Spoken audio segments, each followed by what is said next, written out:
Good evening friends. पिछले lectures में हमने देखा था कि अर्थ के मेन 4 स्फीयर्स हैं, atmosphere, hydrosphere, lithosphere and biosphere. पिछले 2 लेक्चरों में हमने लिथोस्फीयर को थोड़ा सा डिटेल में कवर कर लिया है।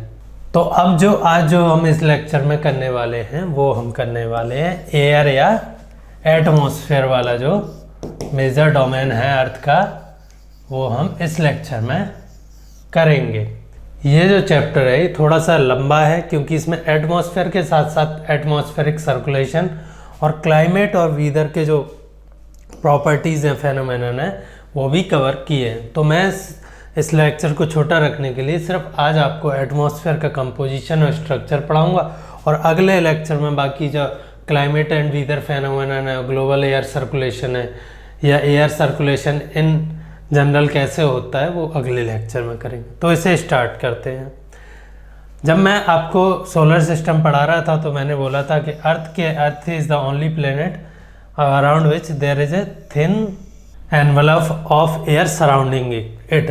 एनवलप ऑफ एयर तो बहुत सारे प्लैनेट्स को सराउंड करती है, जैसे वीनस है या जो आउटर प्लैनेट है उनको सारों को करती है, लेकिन जो अर्थ को जो एनवलप ऑफ एयर करती है, जो सराउंड करती है, वो बहुत इंपॉर्टेंट है। वो उसमें क्या है, N2 एंड O2 है मैक्सिमम 99% करीब यही है, बाकी 1% आर्गन और अदर गैसेज है।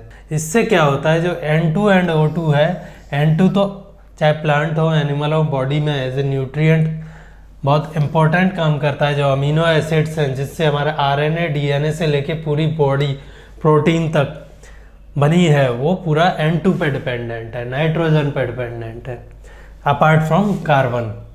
हाइड्रोकार्बन्स के अलावा सबसे इम्पॉर्टेंट कंस्टिट्यूएंट है हमारी बॉडी का, वो है नाइट्रोजन। तो ये एटमॉस्फेयर में एम्पली अवेलेबल है, although we can not take it from atmosphere से, हम डायरेक्टली नहीं ले सकते, हम कहीं और से लेते हैं, वो फाइनली एटमॉस्फेयर से लेते हैं, बात करेंगे उसकी। O2 ये हमें ब्रीदिंग के लिए या रेस्पिरेशन जिसे ओवरऑल प्रोसेस बोलते हैं, जिसमें कि हम ब्रीथ करते हैं और फिर वो ऑक्सीजन सेल्स में जाके वहाँ जो हाइड्रोकार्बन्स हैं उनके साथ रिएक्शन करके कुछ एनर्जी रिलीज करती है, उसे हम रेस्पिरेशन बोलते हैं। तो प्लांट्स हो, एनिमल हो या और भी कोई लिविंग ऑर्गेनिज्म हो, complex living organism, even from bacteria to up to humans, कुछ एक को छोड़ दें जो कि ऑक्सीजन का यूज नहीं करते हैं, प्रिमिटिव एनिमल्स को छोड़ दें, प्रिमिटिव लिविंग थिंग्स को छोड़ दें, तो बाकी सब के सब ऑक्सीजन पर डिपेंडेंट। एक काम तो हो गया एटमॉस्फेयर का कि ये लाइफ को बेसिकली असेंशियल न्यूट्रिएंट देती है, चाहे वो N2 हो या सेकेंड काम होता है, जैसे मैंने बताया, अगर किसी प्लेनेट को कोई गैस सराउंड की हुई है तो वो किसका काम करती है, वो काम करती है बेसिकली कि जो भी सनरेज या जिस भी स्टार से एनर्जी आ रही है उनको आने दे, और जब ये अर्थ का जो सरफेस है हीट होके वापस रीरेडिएट करे कुछ एनर्जी को। कोई बॉडी को आप गर्म कर दीजिए तो वो आपको तपन सी छोड़ेगी, गर्मी छोड़ेगी, आपको महसूस होगा कि अगर आपने लोहे को तपा रखा है तो वो लगेगा कि हाँ वो कुछ हीट छोड़ रहा है। सिमिलरली जब अर्थ गर्म हो जाती है तो वो वापस जो रेडिएशन छोड़ती है, ये जो लेयर है एटमॉस्फेयर की, ये उसे उतनी रैपिडली बाहर नहीं जाने देती है। ओवरऑल तो ये बैलेंस रहता है, अदरवाइज तो अर्थ हमेशा गर्म होती जाएगी, पर वो उसे डे एंड नाइट के जो वेरिएशन है उसे कम कर देती है, तो इस प्लेनेट को क्या है, लिवेबल बनाती है। तो ये 2 वर्क हो गए। जो ये सेकेंड वाला फंक्शन है एयर का, हीट को ट्रैप करना, चाहे N2O2 हो या फिर वो CO2 हो। N2O2 बहुत ज़्यादा अच्छे इस काम में है नहीं, CO2 या मीथेन वगैरह बहुत ज़्यादा अच्छे हैं, तो इन्हें इस इफेक्ट को हम क्या बोल देते हैं, ग्रीन हाउस इफेक्ट। ओरिजिन कहाँ है ग्रीन हाउस नेम का? ग्रीन हाउस नेम का ओरिजिन है कि जब आप पोलर रीजन में जाओगे जहाँ की सोलर रेज बहुत कम पड़ती हैं, तो वहाँ सब्जियाँ उगाने के लिए कुछ ग्रीन से हाउस कंस्ट्रक्ट कर दिए जाते हैं, जो कि सन रेज को आने तो देते हैं, और लेकिन जो भी फ्रिक्वेंसी पे आ रही हो ये एनर्जी वेव्स है ना, इलेक्ट्रोमैग्नेटिक वेव्स, जिस भी फ्रिक्वेंसी पे आ रही हो, मान लो ये विजुअल रेंज में आ रही हैं, अल्ट्रावायलेट में आ रही हैं या फिर इंफ्रारेड में आ रही हैं, मैक्सिमम इसी में आती है, मैक्सिमम आती है विजुअल में, अल्ट्रावायलेट ऊपर हो गया एंड इंफ्रारेड। तो मैक्सिमम एनर्जी सन की हमें इस बैंड में मिलती है, इन तीनों बैंड में। तो ये इन तीनों बैंड को आने देती है, लेकिन जो री रेडिएट होता है यहाँ से हीट होके, वो क्या रहती है, बिलो इंफ्रारेड की रेंज में रहते हैं तो इसे वापस जाने नहीं देती है। जो ग्रीन कवर इन्होंने कर रखा है तो उससे क्या है, वहाँ सब्जियाँ उगाई जा सकती हैं कम टेम्परेचर में भी, वो टेम्परेचर बढ़ा देता है। ये ग्रीन हाउस बोल देते हैं इसको। तो वहीं से हमने जो अर्थ के एटमॉस्फेयर जो काम करता है उसको भी नाम क्या दे दिया है, ग्रीन हाउस इफेक्ट नाम उसे दे दिया है। अब आपने सुना होगा कि थोड़ा सा इसी में आगे बता देता हूँ, और तो डिस्कस करना ही है ग्लोबल वार्मिंग को। अगर मैंने जैसे कहा कि O2 और N2 तो जो बहुत ज़्यादा इफेक्टिव है नहीं, लेकिन CO2 and CO2 water vapour, H2O and CH4 ये बहुत ज़्यादा इफेक्टिव होती हैं। और ह्यूमंस ने क्या किया, थोड़ा सा CO2 का लेवल इस एटमॉस्फेयर में इंक्रीज कर दिया है। जो अर्थ के सराउंडिंग जो थिन लेयर है एयर की, उसमें CO2 का कंसंट्रेशन लगभग दुगना कर दिया है। ये पहले 0.02% था या 0.0018% था, आप कह लीजिए 0.02% था, उसे बढ़ा के हमने कर दिया है करीब 0.04%। साइंटिफिक लैंग्वेज में और कहीं आप इसे ऐसे भी पढ़ सकते हैं कि पहले ये 200 ppm था, पार्ट्स पर मिलियन, तो बेसिकली वो इतना परसेंट होता है, उसे बढ़ा के हमने कितना कर दिया 400 पार्ट्स पर मिलियन ppm। तो इससे क्या है, जो ग्रीन हाउस की इफेक्ट की जो एफिशिएंसी है अर्थ की, वो इंक्रीज़ हो गई है। इस एनवलप की एफिशिएंसी इंक्रीज़ हो गई है।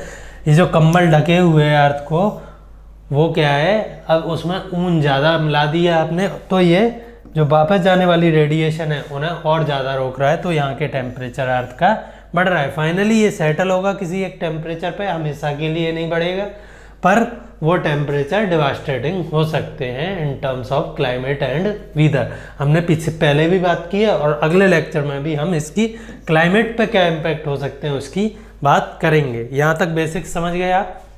अर्थ के एटमॉस्फेयर के दो मेन फंक्शन, एक तो ये वार्म रखता है प्लेनेट को एकदम से, जो डे एंड नाइट के टेम्परेचर में फ्लैक्चुएशन जो कि बहुत ज़्यादा हो सकते थे कि दिन में गर्मी बहुत ज़्यादा और रात में ठंडी, उनको इन्होंने क्या है मॉडरेट कर दिया है। एटमॉस्फेयर ने कुछ एनर्जी को दिन में एब्जॉर्व कर लेता है और रात में फिर उससे इस प्लेनेट को गर्म रखता है, और जो आउटवर्ड रेडिएशन है सरफेस से उन्हें भी ये जाने नहीं देता है। तो इस तरह ये प्लेनेट को एक मॉडरेट टेम्परेचर मोड में रखा हुआ है जिससे हम सरवाइव कर पा रहे हैं। इतना हो गया। देन आगे बढ़ते हैं। कंपोजिशन देख लीजिए आप। एटमॉस्फेयर में जो गैसेज हैं वो बेसिकली आप अर्थ पे हैं, तो ये जो एटमॉस्फेयर में जो टोटल गैसेज हैं अप टू आप कह लीजिए 500-600 किलोमीटर तक, वहाँ तक मैक्सिमम पूरा जो गैस है अर्थ की वो ख़त्म हो जाती है। उसके बाद तो बहुत ही रेयर पार्टिकल्स मिलते हैं गैस के। तो वहाँ तक जो कंपोजिशन है वो मैक्सिमम नाइट्रोजन का 98% है। इसका ओवरऑल कंपोजिशन में हम परसेंटेज देखें ड्राई एयर में, ड्राई एयर है मतलब उसमें वाटर वेपर नहीं काउंट कर रहे हैं हम। वाटर वेपर अदरवाइज बहुत अच्छी मात्रा में हो सकता है, अच्छी क्वांटिटी में हो सकता है, depending on where are you measuring. अगर आप डेजर्ट में नाप रहे हैं तो वाटर वेपर कम हो सकता है, अगर आप ओशियन की सरफेस के ऊपर नाप रहे हैं तो ज़्यादा हो सकता है। तो नाइट्रोजन 78%, ऑक्सीजन करीब 21%, थोड़ा कम होता है। देन आर्गन करीब 1% के करीब है 0.93, कार्बन डाइऑक्साइड 0.03। अब इसे प्लीज़, ये रिवाइज हो गया है डेटा IPCC की जो रिपोर्ट है, inter governmental panel on climate change, या फिर नासा की जो रिपोर्ट्स हैं उनके हिसाब से अब ये 420 पार्ट्स पर मिलियन पहुंच गया है। इसका मतलब 0.042% हो गया है अभी। ठीक है, अब ये जो कि पहले कितना था प्री इंडस्ट्रियल लेवल 0.018% था, अब वो कितना पहुंच गया है 0.042%। तो बहुत तेज़ी से बढ़ रहा है। देन आर्गन हो गया, ये याद रखिए, ये कई बार पूछा जा चुका है। थर्ड नंबर पे कार्बन डाइऑक्साइड नहीं है, फोर्थ नंबर पे हम कार्बन डाइऑक्साइड कह सकते हैं, थर्ड नंबर पे क्या है आर्गन है। And rest of the other are 0.04%। तो आप ऐड अप करेंगे तो आपको मिल जाएगा। ये तो हो गई इसके कंपोजिशन की बात। नाइट्रोजन की बात करते हैं हम। नाइट्रोजन का क्या काम है, अगर आपने देखा होगा, आपने अगर न्यूट्रिएंट्स पढ़े होंगे बायोलॉजी थोड़ी सी, साइंस एंड टेक बेसिक, तो जनरल साइंस, उसमें ये बताया जाएगा कि N2 is one of the essential nutrient for us. किस काम में आता है? एनिमल और प्लांट दोनों की बात कर रहा हूँ, और दोनों में से कोई भी इसे डायरेक्टली एटमॉस्फेयर से नहीं ले पाता है, नहीं ले पाता है। तो फिर कैसे मिलती है ये इन्हें? N2 कैसे मिलती? अच्छा, पहले किस काम आती है? पहली बात तो जो अमीनो एसिड हैं जिनसे हमारा प्रोटीन्स बनी है, अमीनो एसिड्स, एंड इससे क्या है? प्रोटीन्स एंड डीएनए बना है हमारा, डीएनए आरएनए, जो बेसिक लाइफ के जो बिल्डिंग ब्लॉक्स हैं वो किससे? वो बिना नाइट्रोजन और कार्बोहाइड्रेट के नहीं बन सकते हैं, तो उसमें काम आता है। अपार्ट फ्रॉम ये प्रोटीन्स जो building block of the body होते हैं, बॉडी को जो स्ट्रेंथ देने के लिए होते हैं, चाहे वो प्लांट्स में हो चाहे एनिमल। तो प्लांट, ह्यूमंस तो लेते हैं इन्हें प्लांट से, या जो भी फूड खा रहे हो एनिमल से, तो वो प्लांट या एनिमल इन्हें कहाँ लेते हैं? बेसिकली सारे एनिमल लेते हैं नाइट्रोजन को। N2 कहाँ से मिलती है उन्हें? प्लांट से। सारे एनिमल को N2 कहाँ से मिलती है? ये एनिमल डिपेंडेंट है प्लांट पे N2 के लिए, नाइट्रोजन के लिए, जो भी उन्हें नाइट्रोजन की बेसिक नीड है, चाहे वो फैट के थ्रू हो और चाहे वो प्रोटीन्स के थ्रू हो। अब ये प्लांट कैसे लेते हैं? तो प्लांट क्या करते हैं? प्लांट के पास भी कोई मैकेनिज्म नहीं है जिससे कि वो डायरेक्टली N2 ले लें एटमॉस्फेयर से। वो क्या है? कुछ सिम्बायोटिक रिलेशंस बनाते हैं। इस ये जो पैराग्राफ लिखा हुआ है यहाँ तक, उसमें वही लिखा हुआ है, सिम्बायोटिक रिलेशन बनाते हैं। सिम्बायोटिक रिलेशन क्या होता है? सिम्बायोटिक रिलेशन होता है कि मान लीजिए ये कोई छोटा ऑर्गेनिज्म है, माइक्रो ऑर्गेनिज्म है, ये कोई ट्री है और इसकी रूट्स हैं, ट्री की ऐसे रूट्स हैं, तो ये माइक्रो ऑर्गेनिज्म बोलेगा, मान लो फंगाई है, कि देख प्लीज़ ट्री मुझे तुम फूड दे दो, है ना, मैं तुम्हारी जड़ों पे डिपेंडेंट हूँ और मैं बदले में तुम्हें क्या दूंगा? Phosphorus, nitrogen. और नाइट्रोजन एटमॉस्फेयर से कैसे लेनी है वो मुझे आता है, उसकी टेंशन आप मत लो। तो ये इसे प्लांट क्या देगा? इसे शेल्टर एंड फूड, और ये इसे क्या देगा? प्लांट को फॉस्फोरस एंड नाइट्रोजन, न्यूट्रिएंट्स वगैरह, एंड इवन मॉइस्चर भी प्रोवाइड करवाता है। ऐसे रिलेशंस जिनमें दोनों का फायदा हो उन्हें हम सिम्बायोटिक रिलेशन बोलते हैं। ऐसे कई सारे रिलेशन हो सकते हैं। पैरासाइटिक हो सकता है जिसमें एक दूसरे को खा रहा हो, दूसरे का नुकसान हो, एक का ही फायदा हो। तो ये सब हम जब इकोलॉजी या बायोज्योग्राफी पढ़ेंगे, इकोलॉजी एनवायरनमेंट, तो उसमें मैं बताऊंगा आपको। यहाँ मैं आपको थोड़ा सा वो दिखा देता हूँ, सिम्बायोसिस रिलेशन। देखिए इसमें, इस फिगर में ये क्या है? मशरूम। मशरूम क्या है? एक तरह का फंजाई है, ठीक है। ये इसने किससे गठबंधन की सरकार बना रखी है? प्लांट से। बोला कि देखो आप हमें क्या दीजिए? फूड दीजिए, क्योंकि फंगाई क्या होते हैं? पैरासाइटिक या सेप्रोफाइट्स होते हैं। पैरासाइट या सेप्रोफाइट मतलब वो खाना खुद नहीं बनाते हैं, वो दूसरे पर डिपेंडेंट रहते हैं और उन्हें चूसते रहते हैं। लेकिन कभी कभार ये रिलेशन ट्रीज के लिए भी फायदेमंद हो जाता है, इन द सेंस कि इन्हें कुछ न्यूट्रिएंट एंड नाइट्रोजन प्रोवाइड करवा देते हैं। कुछ बैक्टीरिया भी यही काम करते हैं, नाइट्रोजन फिक्सेशन बैक्टीरिया, जैसे कि माइकोराजा हो गया, ये तो फंगाई हो गया, ऐसे ही माइकोराजा एक बैक्टीरिया होता है। तो ये आपको कुछ नाम याद रखने हैं, और ये सिम्बायोटिक रिलेशंस सारे एग्जाम्स में पूछे जा चुके हैं। फॉर एग्जाम्पल मैं माइकोराजा बोल रहा था, माइकोराजा ये पूछा जा चुका है, यूपीएससी की बात कर रहा हूँ, तो साहब बाकी में तो ऑब्वियसली पूछे ही जा चुके हैं। देन लाइकेन, इसमें लाइकेन, इसमें किसका सिम्बायोटिक रिलेशन रहता है? फंगाई एंड एल्गी का। देन कोरल का नाम सुना होगा, जिसमें किसका? एनिमल प्लस एल्गी का सिम्बायोटिक रिलेशन रहता है। तो ये सिम्बायोसिस हम वैसे तो इकोलॉजी में पढ़ेंगे, पर मैंने 3-4 यही बता दिए कि आप अभी से इन्हें थोड़ा सा दिमाग में रखें, तो उस टाइम आपके लिए इजी हो जाएगा। चलो आते। सो ये हो गया नाइट्रोजन का काम, बता दिया मैंने आपको। देन ऑक्सीजन, सबको पता है नाइट्रोजन के बाद कौन सी सबसे मोस्ट प्लेंटिफुल गैस है? Oxygen, around 21%। डेटा वेरी करता रहता है, कोई 20.95 एक्यूरेटली लिख लेता है, तो उसकी आपको टेंशन नहीं लेनी है, एग्जाम से सब पे ध्यान नहीं देता। एक तो ये रेस्पिरेशन में तो काम आती ही है, जो आप बॉडी की एक्टिविटीज़ के लिए जो भी एनर्जी ले रहे हो कार्बोहाइड्रेट्स को ब्रेकअप करके, तो उसमें तो काम आती है। और ये आई कहाँ से है? बेसिकली ऑक्सीजन कहाँ से आई है? एटमॉस्फेयर में प्लांट्स इसे रिलीज करते हैं एटमॉस्फेयर में ड्यूरिंग फोटोसिंथेसिस। तो अगर हम अर्ली एटमॉस्फेयर की बात करें, अर्ली एटमॉस्फेयर मतलब जब से अर्थ बनी 4.5 बिलियन ईयर्स अगो से लेके करीब 2.5 बिलियन ईयर्स अगो, तो जो एटमॉस्फेयर में मेन गैसेस थी वो थी methane, CO2, sulphur oxide SO2, ये सारी थी, N2 भी थी थोड़ी बहुत। अब आप सोच रहे होंगे 21% ऑक्सीजन फिर आई कहाँ से इसमें?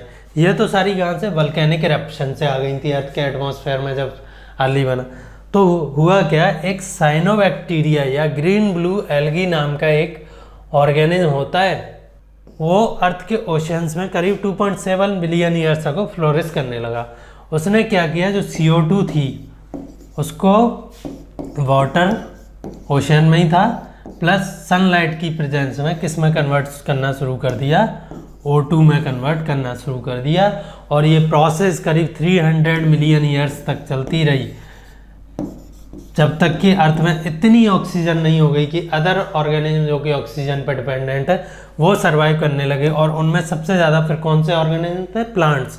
तो फिर उन्होंने ये और बढ़ा दी, जो ऑक्सीजन थोड़ी बहुत इन्होंने स्टार्ट की थी वो फिर प्लांट्स ने अर्थ के एटमॉस्फेयर को हमेशा के लिए चेंज करके रख दिया। जो मीथेन डोमिनेट करती थी CH4, उसको ख़त्म करके, एक तो मीथेन से तो इन्हें क्या मिल गया, कार्बन, कार्बोहाइड्रेट, और इन्होंने ऑक्सीजन छोड़ना शुरू किया। ये ऑक्सीजन मीथेन से जाके रिएक्ट की और मीथेन बर्न होके एटमॉस्फेयर में ख़त्म हो गई। और बोलते हैं साइंटिस्ट कि अभी जो हमें ब्लू स्काई दिखता है, क्लियर ब्लू स्काई दिखता है, वो हमें करीब 2.1 बिलियन ईयर्स अगो, जब अर्थ की सरफेस पे ऑक्सीजन इतनी हो गई थी अर्थ के एटमॉस्फेयर में कि उसने पूरी CH4 को कंज्यूम कर लिया था। CH4 प्लस O2 आपको मिलेगा energy plus CO2 plus water, ठीक है। तो ये CO2 क्या है, ट्रांसपेरेंट गैस है, देन वाटर तो अर्थ की सरफेस पे आ गया था और एनर्जी रिलीज हो गई थी। तो इस वजह से हमारा जो एटमॉस्फेयर पहले हेजी था, है ना, ऐसा लगता था जैसे इसमें कुछ धुआं धुआं भर रखा हो, वो ख़त्म हो गया था। तो ये बड़ा इम्पोर्टेंट और इंटरेस्टिंग फैक्ट इन्होंने दे रखा है, आपको मैंने बता दिया है। और ये वाला क्वेश्चन एग्जाम में भी पूछा जा चुका है कि अर्ली एटमॉस्फेयर में, अर्थ के अर्ली एटमॉस्फेयर में कौन सी गैसेस थी, क्या O2 थी या O2 बाद में लिविंग ऑर्गेनिज्म ने एटमॉस्फेयर को मॉडिफाई किया और फिर O2 का कंटेंट बढ़ा। Carbon dioxide is another important gas, फालतू नहीं है कार्बन डाइऑक्साइड। कोई लोग ये सोचते हैं कि कार्बन डाइऑक्साइड बिल्कुल फालतू है। जो ऑर्गेनिज्म फोटोसिंथेसिस के लिए CO2 ले रहे हैं, जो कि एक लिमिटिंग फैक्टर है उनकी रिएक्शन में, फोटोसिंथेसिस में, क्योंकि एटमॉस्फेयर में बहुत ज़्यादा CO2 है नहीं, 0.04% है एज कम्पेयर टू ऑक्सीजन। तो उनके लिए अगर CO2 बढ़ती है, प्लांट्स किस पे डिपेंडेंट है फोटोसिंथेसिस के लिए, CO2 पे। अगर CO2 बढ़ती है और उनकी रिएक्शन तेज हो जाती है फोटोसिंथेसिस की, जिसमें कि वो अपनी बॉडी बना रहे हैं हाइड्रोकार्बन और बाकी कंप्रेस करके, और कुछ फूड उनका पत्तियों बाकी बॉडी में जमा भी हो रहा है, जिससे पे हम डिपेंडेंट हैं, बाकी सारी चीज़ें अर्थ पे लाइफ। तो ये रिएक्शन बढ़ती है, तो इस फोटोसिंथेसिस के बढ़ने से इनकी ग्रोथ बढ़ जाती है। इसे क्या बोल देते हैं, ये बड़ा नया टर्म है, एग्जाम में पूछा जा चुका है, UPSC ने अभी तक नहीं पूछा, कभी भी पूछ लेगी, कार्बन फर्टिलाइजेशन। सिंपली बिकॉज जैसे हम फर्टिलाइजर्स देते हैं प्लांट रूट्स को ग्रोथ करने के लिए, वैसे ही अगर एटमॉस्फेयर में CO2 बढ़ गई है तो उसकी वजह से प्लांट की ग्रोथ ऑटोमेटिकली बढ़ जाएगी, क्योंकि ये फोटोसिंथेटिक रिएक्शन में क्या लिमिटिंग फैक्टर था या है अभी भी, तो इसके कंसंट्रेशन से उनकी ग्रोथ तेजी से होने लगी। इसे हम बोल देते हैं प्लांट फर्टिलाइजेशन। ये जो बॉक्स दिया है, this is more or less related to weather and climate, तो कल पढ़ेंगे तब समझाऊंगा आपको। इससे मैं फिलहाल आप इतना समझ लीजिए। अब कार्बन डाइऑक्साइड बढ़ने का, एक तो कार्बन फर्टिलाइजेशन हो गया, दूसरा हो गया ग्लोबल वार्मिंग। क्यों बढ़ रहा है कार्बन डाइऑक्साइड, मैंने बताया आपको क्यों बढ़ रहा है, कि जो प्लांट्स जो कार्बन इनटेक करते थे और उसे स्टोर कर देते थे, जैसे अपनी बॉडी बना के उस फॉर्म में, उसमें क्या मेनली कार्बोहाइड्रेट्स रहते हैं, CH रहता है, कोई कॉम्बिनेशन CNHX मान लीजिए, ये रहता है। अब हमने प्लांट्स को काटना शुरू किया, इनमें जो ऑक्सीजन कार्बन जमा थी उसको O2 से के साथ बर्न करवा के हमने CO2 बना के एटमॉस्फेयर में रिलीज कर दिया। ये काम ये किया कि हमने इनटेक कम कर दिया। सेकेंड, हमने जो ऑलरेडी डिपोजिटेड CO2 थी in the form of plant body वो भी हमने रिलीज कर दिया एटमॉस्फेयर में। 2 वजह हो गई।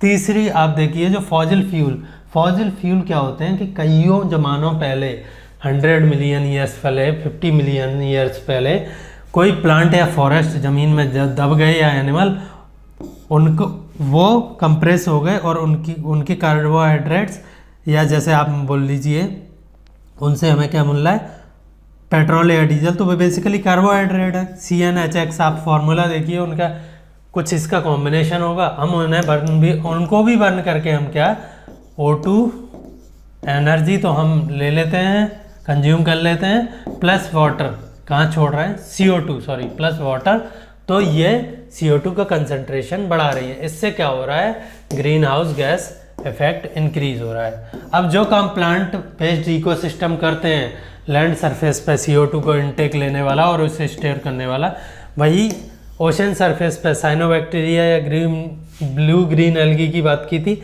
वैसे ही कई सारे ऑल लिविंग ऑर्गेनिज्म जिनसे हम डायटम्स बोल देते हैं, माइक्रोस्कोपिक ऑर्गेनिज्म जो कि साइनोबैक्टीरिया है और भी जो कि फोटोसिंथेटिक रिएक्शन करके अपनी बॉडी को ग्रो करते हैं। कार्बन CO2 एटमॉस्फेयर से लेते हैं, वाटर लेते हैं, सन एनर्जी लेते हैं और ये फिर फाइनली ओशन के फ्लोर पर सेटल डाउन हो जाती है हमेशा के लिए। कार्बन एक तरह से कैप्चर हो जाता है। अब मैंने एक और नया टर्म बोला है, क्या बोला है, कार्बन कैप्चर। ये क्या है, बेसिकली जो एटमॉस्फेरिक CO2 है आप उसको किसी भी मेथड से कंप्रेस करके कैप्चर करके उसे कहीं परमानेंटली डिपॉजिट करते हैं, उसे क्या बोलते हैं हम, कार्बन कैप्चर एंड सिक्वेस्ट्रेशन। तो ये मेनली काम ये नेचर करता है। अभी ह्यूमंस इतने बड़े पैमाने पे नहीं कर पाए हैं, हमने सिर्फ CO2 को रिलीज किया है, उसे इनटेक नहीं कर पाए हैं बहुत बड़े पैमाने पे। अब आ जाते हैं स्ट्रक्चर ऑफ द एटमॉस्फेयर। क्या ये जो अर्थ के अराउंड जो लेयर है एयर की, ये होमोजीनियस है, क्या इसमें टेम्परेचर घटता है या बढ़ता है, जो भी है क्या सेम है। तो बेसिकली इसमें कुछ लेयर्स हैं, कैसे डिफाइन होती हैं वो बात करते हैं। पहले एक बार नाम पढ़ लीजिए, troposphere, stratosphere, mesosphere, thermosphere and exosphere. चलो स्टार्ट करते हैं ट्रोपोस्फेयर। ट्रोपोस्फेयर अर्थ की सतह से लगी हुई लेयर, अर्थ की सतह से लगी हुई लेयर। आप यहाँ खड़े हैं अर्थ पे, बुत बने हुए या बुर्ज खलीफा खड़ा हुआ है यहाँ, जो भी 500-600 मीटर का, तो जो लगी हुई लेयर है जिसमें सारे वीदर फेनोमेनन होते हैं और जिसको एनर्जी, जिस लेयर को मेनली जो हीट या एनर्जी कहाँ से मिलती है, अर्थ की सरफेस पर जो भी रेडिएशन सन की आके टकरा रही हैं, कुछ रिफ्लेक्ट हो रही हैं, कुछ एब्जॉर्ब होकर रिरेडिएट हो रही हैं, उससे इस जो लेयर है उसका टेम्परेचर बेसिकली, ये जो रिरेडिएट हो रही हैं या जो एब्जॉर्ब जो रिफ्लेक्ट हो रही हैं उनकी वजह से इसका टेम्परेचर बना हुआ है। तो हाइट के साथ इसका टेम्परेचर क्या है, घटता जाता है। ये जो डायग्राम है आप ये जो लाइन देख रहे हैं, ये बेसिकली यहाँ मैं समझाता हूँ। ये ग्राफ है जिसमें इधर आप हाइट ले लीजिए, एल्टीट्यूड ले लीजिए, हाइट या एल्टीट्यूड ले लीजिए, एल्टीट्यूड ज़्यादा सही टर्म है, हाइट भी ले सकते हैं एटमॉस्फेयर में। तो और इधर टेम्परेचर ले लीजिए, टेम्परेचर। अब यहाँ मान लीजिए आप नॉर्मल टेम्परेचर, ये 0 हो गया टेम्परेचर। अब यहाँ मान लीजिए आप जहाँ खड़े हैं अभी दिल्ली में, मान लो वहाँ 25 डिग्री सेल्सियस, तो आप दिल्ली में ऊपर जाइए एटमॉस्फेयर में, ठीक है, तो आपको टेम्परेचर क्या है, इधर नेगेटिव हो गए टेम्परेचर का, इधर पॉजिटिव, इधर मतलब बढ़ रहा है, इधर घट रहा है। हाइट के साथ आपको टेम्परेचर गिरते हुए नज़र आएंगे और करीब 12 किलोमीटर तक ये टेम्परेचर घटते हुए मिलेंगे। तो वही लाइन दिखा रखी है इन्होंने, करीब 12 से 15 किलोमीटर तक ये हाइट वेरी करती रहती है। क्यों करती है बात करता हूँ अभी। 12-15 किलोमीटर तक ये टेम्परेचर डिक्रीज होते रहेंगे, फिर थोड़ी देर के लिए कांस्टेंट हो जाएंगे। तो जहाँ तक ये टेम्परेचर डिक्रीज हो रहे हैं, इस लेयर को हम क्या बोल देते हैं, ट्रोपोस्फेयर। सारे weather phenomenon from rain to thunderstorm to cyclones to आपके जो मिनी साइक्लोन जो आते रहते हैं छोटे मोटे गर्मियों में, सारे के सारे कहाँ होते हैं, ट्रोपोस्फेयर में, with in this 12 to 15 kilometre of range from the earth surface, इसमें हो जाते हैं। इसीलिए हम ट्रोपो मतलब एक वॉलेटाइल लेयर कह सकते हो आप, ठीक है, जिसमें कुछ कुछ चल रहा है हमेशा। देन हम जो सेकेंड जो लाइन आती है जहाँ टेम्परेचर बढ़ना, जहाँ घटना का बंद हो जाता है, उसे हम बोल देते हैं ट्रोपोपॉज। ट्रोपोपॉज मतलब कि अब वो चीज़ रुक गई है, पॉज हो गई है। इसके बाद टेम्परेचर कुछ देर कांस्टेंट रहते हैं और फिर वो बढ़ना इंक्रीज हो जाते हैं। अब आप ये सोच रहे होंगे ये कैसे पॉसिबल है। बेसिकली ट्रोपोस्फीयर को तो जो एनर्जी मिल रही थी वो तो अर्थ से मिल रही थी, अर्थ की सरफेस से। स्ट्रेटोस्फीयर में एक बड़ी इंपॉर्टेंट कंपोनेंट है, अपार्ट फ्रॉम जो N2O2 आर्गन वगैरह हैं उनको छोड़ के, स्ट्रेटोस्फीयर में एक बड़ा इंपॉर्टेंट कंपोनेंट है, क्या नाम है उसका, O3, life saving layer on the earth. वैसे तो सभी लाइफ सेविंग है, पर इसका एक यूनिक फंक्शन है। वो क्या है, अर्थ की जो हाई एनर्जी रेडिएशन आती है अल्ट्रावायलेट रेंज में, उन्हें ये इस पार्टिकल से टकरा के इन्हें O2 प्लस O में तोड़ देती है। ये रेडिकल फ्री पार्टिकल बन जाता है, ये जो एनर्जी आ रही है, और कुछ O2 को भी ये फ्री पार्टिकल में तोड़ देगी, प्लस माइनस, एक प्लस होगा एक माइनस होगा। ये फिर से इससे रिएक्शन करके या फिर किसी O2 से रिएक्शन करके फिर O3 बना लेगा। इस तरह इस वाली लेयर में ओजोन का कंसंट्रेशन हमेशा क्या रहता है, सेम रहता है। कुछ पार्टिकल को ये रेस तोड़ रही है, उसकी वजह से जो फ्री पार्टिकल जनरेट हो रहा है वो फिर किसी O2 से बाइंड होके फिर से O3 बना ले रहा है। तो इस तरह ये O3 की कंसंट्रेशन मेंटेन रहती है। ये समझ गए। ये क्या करती है, इन अल्ट्रावायलेट को यहीं एब्जॉर्ब कर लेती है, मतलब कि यहीं काम तमाम हो जाता है। अल्ट्रावायलेट इसी के साथ खेलता रहता है, आगे नीचे नहीं बढ़ पाता है, जो कि high energy high frequency rays हैं, जो कि हमारे बॉडी कैंसर या स्किन कैंसर और प्लांट को भी जो पत्तियां हैं उन्हें नुकसान पहुंचा सकता है, लाइफ के लिए डेंजरस होता है। ये ख़त्म कर दिया इन्होंने अल्ट्रावायलेट। अब हम ह्यूमंस ने क्या किया है, गधे हैं हम लोग। क्लोरो फ्लोरो कार्बन्स, ये क्या होते हैं, जो रेफ्रिजरेटर्स में जो कूलेंट भरे जाते हैं हीट को ट्रांसफ़र करने के लिए। बेसिकली हीट को जनरेट या डिस्पोज ऑफ करने में इनका काम नहीं रहता, सिर्फ ट्रांसपोर्ट करने में काम रहता है वहाँ, ठीक है। उसके लिए हमने ये खूब यूज़ की। तो इससे क्या है, इनमें से जो क्लोरीन है वो क्लोरीन माइनस और O प्लस या फिर O माइनस और क्लोरीन प्लस ClO2 या Cl2O बना लिए। यहाँ पे जाके ये क्लोरीन स्ट्रेटोस्फीयर में जाके ClO2 बना लिए। अब जो फ्री पार्टिकल ओजोन अल्ट्रावायलेट की वजह से क्रिएट हुआ था, एक ओजोन कम हुई थी अल्ट्रावायलेट की वजह से, उसने जो फ्री पार्टिकल क्रिएट किया था वो O2 से मिलकर एक ओजोन बना लिया। ये बैलेंस था। ये Cl पहुंची, इसने क्या किया, जो फ्री पार्टिकल था O नेगेटिव, उससे रिएक्शन करके Cl2O बना लिया और क्या हो गया, ये रिएक्शन खत्म हो गई। तो अब जो O3 पहले बन रही थी एक पार्टिकल के बिगड़ने पे, वो बनना बंद हो गई लेकिन टूटना जारी है। इससे क्या होगा कि जहाँ भी Cl क्लोरोफ्लोरोकार्बन की वजह से जहाँ भी क्लोरीन का कंसंट्रेशन बढ़ गया है, वहाँ ये O3 की कंसंट्रेशन कम कर देगा एटमॉस्फेयर में, और उससे इसकी कंसंट्रेशन कम को ही हम क्या बोल देते हैं, ओजोन होल बोल देते हैं, जो कि अंटार्कटिका वगैरह रीजन में, जो कि अंटार्कटिका रीजन वगैरह में काफ़ी बड़ा हो गया है।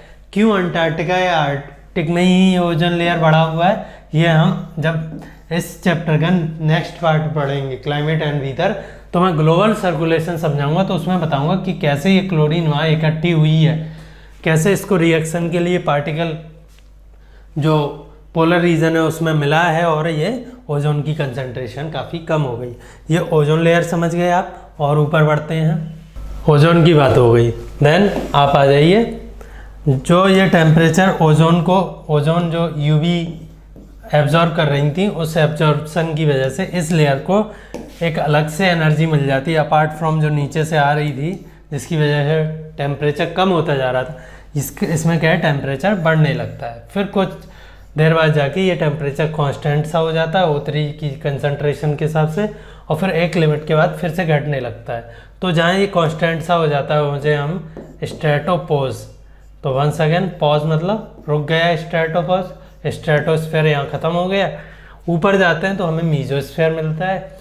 इसका कोई पर्टिकुलर फंक्शन नहीं है, मीजोस्फीयर का। ये समझ लीजिए कि जो मीटरॉइड वगैरह है वो यहाँ आते आते, जो ऊपर का एटमॉस्फेयर है वो तो बहुत थिन है, मीजोस्फीयर में आते आते बर्न होना स्टार्ट हो जाते हैं और कम्प्लीटली जो छोटे रहते हैं इसी में बर्न होके ख़त्म हो जाते हैं। दिखा रखे हैं। इसमें भी टेम्परेचर डिक्रीज होता है क्योंकि कोई एनर्जी सोर्स नहीं है, या तो इसे नीचे से ही मिल रहा है मेनली एनर्जी, स्ट्रेटोस्फीयर और कहाँ से, अर्थ की सरफेस। उसके बाद ये 80 पे ये ख़त्म हो जाता है। इनकी किलोमीटर्स देख लीजिए, मैंने नहीं बताया, इसको आप 12 से 15 लिख लीजिए, 10 दे रखा है कोई बात नहीं। इसको आप 48 to 50 लिख लीजिए, देन इसको 80 लिख लीजिए। ये कोई फिक्स नहीं रहते हैं, एयर मूव करती रहती है ऊपर नीचे। एंड देन उसके ऊपर करीब 150 या 120 किलोमीटर्स तक थर्मोस्फेयर है। इसमें एक आयनोस्फेयर भी होता है और थर्मोस्फेयर आप 120 किलोमीटर लिख लीजिए। यहाँ तक जो एयर की डेंसिटी है वो एक तरह से बोल सकते हो आप मीजरेबल है। यहाँ भी इसमें थर्मोस्फेयर में क्या होता है, जो काम स्ट्रेटोस्फेयर में अल्ट्रावायलेट का होता है वही काम यहाँ एक्सरे वगैरह जो स्मॉल क्वांटिटी में सन से आ रही हैं, या गामा रेज और भी एनर्जेटिक रेज और किसी स्टार या गैलेक्सी के सेंटर से आ रही हैं, वो यहाँ एब्जॉर्ब कर लेते हैं ये पार्टिकल्स। तो ये भी हमें बेसिकली ओजोन की तरह हमें बचाते हैं थर्मोस्फेयर में। तो इस वजह से इसका क्या है, टेम्परेचर बढ़ना फिर से चालू हो जाता है और ये एक्सोस्फेयर में कंटिन्यू रहता है। यहाँ एक आयनोस्फेयर रहता है, यही इसी का पार्ट रहता है, जैसे ओजोन पार्ट है स्ट्रेटोस्फेयर का। आयनोस्फेयर क्या करता है कि जो इसमें जो हाई एनर्जी रेज आ रही हैं उनसे टकरा के, मान लो H2 और हीलियम है, अबाउट 100 किलोमीटर की हाइट के बाद क्या होता है कि जो N2O2 है, जो homogeneous mixture of A gas है, वो मिलना ख़त्म हो जाता है। हमें क्या मिलते हैं, हाइड्रोजन एंड हीलियम। सेग्रीगेशन की वजह से हमें हाइड्रोजन H2 एंड हीलियम मिलने लगते हैं क्योंकि उनकी डेंसिटी सबसे कम होती है। तो हाइयर डेंसिटी वाले पार्टिकल तो नीचे जमा हो गए हैं और हाइड्रोजन हीलियम करीब 100 किलोमीटर के ऊपर ये मिलता है। तो ये क्या करते हैं बेसिकली, इनको जो एक्सरे या गामा रेज आ रही हैं वो इन्हें तोड़ेंगी, H+ या हीलियम प्लस बनाएंगी, या एक आध माइनस भी रहेगा, O2 माइनस मान लीजिए, O माइनस मान लीजिए, कुछ तो O भी रहती है या O2 भी। तो ये आयंस की फॉर्म में रहते हैं मैक्सिमम इस लेयर में हमेशा, इन रेज को एब्जॉर्ब करने की वजह से। और यही जो आप रेडियो वेव ट्रांसमिट करते हो एक स्टेशन से, कहाँ से, अर्थ के किसी एक स्टेशन से, आप दूर कहीं गांव में बैठ के सुन रहे हो, तो ये आयनोस्फेयर में पर्टिकुलर फ्रिक्वेंसी की आप जो रेडियो वेव ट्रांसमिट कर रहे हो वो आयनोस्फेयर से टकरा के उस पर्टिकुलर मॉलिक्यूल से, जिसके हिसाब से भी आप रेज भेज रहे हो, टकरा के उस हाइट के हिसाब से आपके पास पहुंचेंगी। इसीलिए हम रेडियो बाकी के ट्रांसमिशंस के लिए, टीवी के जो अभी टेलीकास्ट होता है उसके लिए हम सैटेलाइट यूज़ करते हैं, DTH वगैरह। लेकिन जो पहले रेडियो होता था, रेडियो तो भाई सैटेलाइट से पहले ही होने लगे थे। रेडियो ट्रांजिस्टर तो बहुत पहले से यूज़ होने लगे हैं। आप कह लीजिए 1920 या 1900 से यूज़ होने लगे हैं। फर्स्ट सैटेलाइट कब आए हैं हमारे, करीब 1950s में। तो तब तक रेडियो कैसे काम करता, किसी ने सोचा?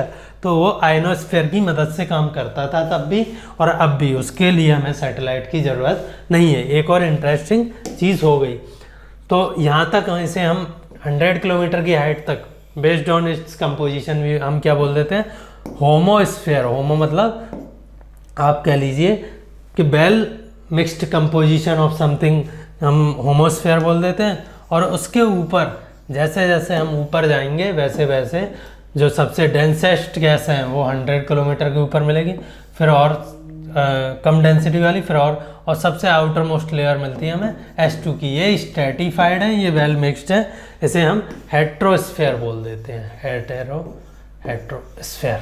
ठीक है, ये हो गया एटमॉस्फेयर का कंपोजिशन। चलो ये सारे एक एक बार पढ़ लेना, वही जो मैंने बताया है वो लिख रखा है।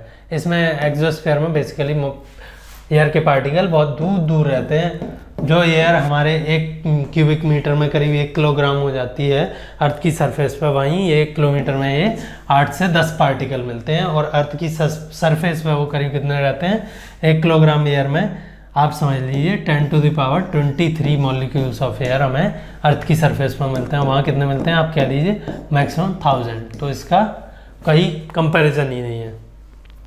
यह हो गया हमारा एटमॉस्फेयर, एयर की बेसिक प्रॉपर्टीज़।